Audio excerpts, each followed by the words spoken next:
Good morning, আমি doctor Sheikh Sekandar Ali. আজকে যে টপিকটা নিয়ে কথা বলবো সেটা হচ্ছে যে মোটামুটি 1 থেকে 8 বছর 9 বছর বয়স পর্যন্ত কিছু পেশেন্ট পাই, হ্যাঁ, যেটা হচ্ছে যে অনেক সময় পেডিয়াট্রিক্স ডাক্তারবাবুরা রেফার করে।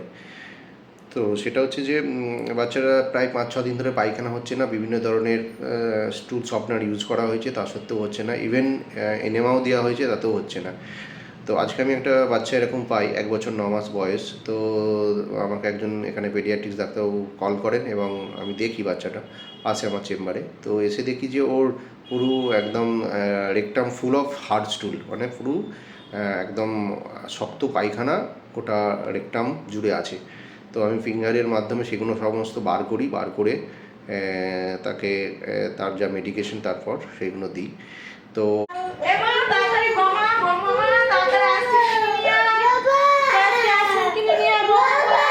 তো এইটাই বলার যে বাচ্চারা এই প্রবলেমে দেখা যায়, সেক্ষেত্রে আপনাকে বেশি করে জল, সবজি, ফ্রুটস এগুলো খাওয়াতে হবে, হ্যাঁ, তাহলেই ঠিক থাকবে বাচ্চা।